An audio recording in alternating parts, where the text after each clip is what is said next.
Jade, at a very, very young age, you've achieved an enormous amount for a South African competitor. You've basically shown everybody that you have got huge big match temperament by winning 2 Avis derbies. The opportunity to go and compete overseas beckons for you, but the logistics are enormous. Just take us through the preparation that you went through, first of all, to win your very first derby on New Era.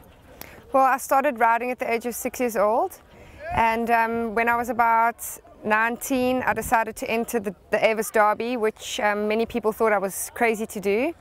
But anyway, I believed in myself and in my horse, and I went for it. It's really expensive to be at the top of your game in South Africa. We come from little PE, and Diane's a really great coach. She's helped me most of my career and definitely is the reason that I'm at the top of my game at the moment.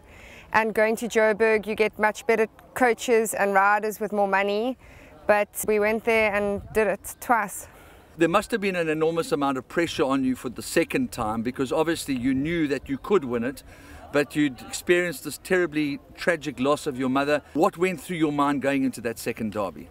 Definitely when I won it the second time was for my mom, and I knew I was going to win it. There was no doubt in my mind I would win it that year. The preparation for the horse, obviously it's something that takes place here in Port Elizabeth. The horse still has to travel, he has to acclimatise. Do you find that that's a big factor? Yeah, it's a huge factor. Both years that I won, my horse was up there months before, and he was acclimatised, and the years that I didn't win, I didn't go up early enough. Now, New Era finds himself on the beautiful island of Mauritius. You had a calling to go and visit him. Tell us about that. Well, he's currently on his way to London because we're going to compete in the Hickstead Derby, which is in June next year. And I went to go visit a New Era last week in Mauritius, where he's got to stay for quarantine for 3 months before he flies out to London in November. He found himself in some rather illustrious company with a dual Horse of the Year in Variety Club, Vercingetorix, Heavy Metal. He must have been quite humbled, as they were, with what he's achieved.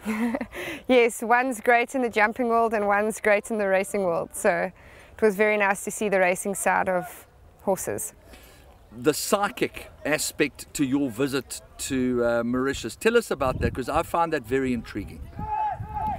Do you mean the way excited my horse was? The lady that told you that he wasn't well. A while ago I got someone, a horse whisperer, to speak to my horse, and I don't really believe in it that much, but she phoned me when he arrived in quarantine and she told me that he's sick, and I kind of laughed, but I phoned the quarantine station and said to them, listen, can you just make sure my horse isn't sick?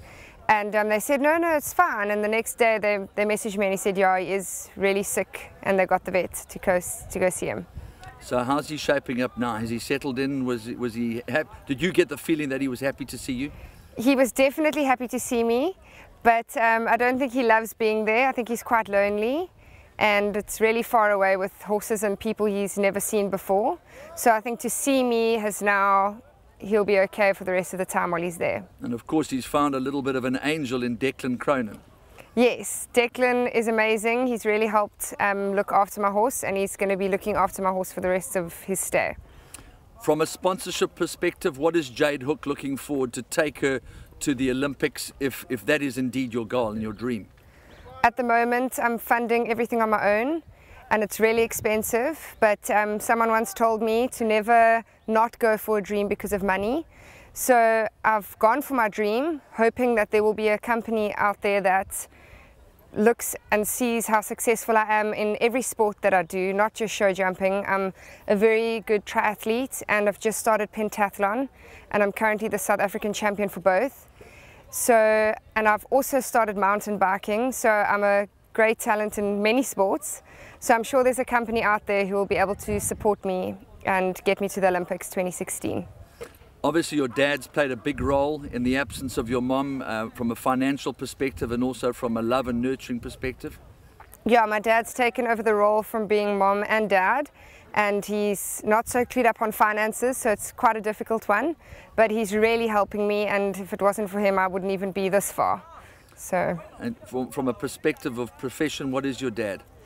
He's exports calamari with the chocoboats and sardines. Quite ironic that you should have the name Hook. Yeah. Very. But Jade, just as a preliminary preparation, what is your final wish to somebody out there that can help you live your dream as being South African Olympic champion? Well, my final wish would be to get to London and happen to get many horses to jump and compete around Europe and get onto the top circuit there so I can be one of the best riders in the world.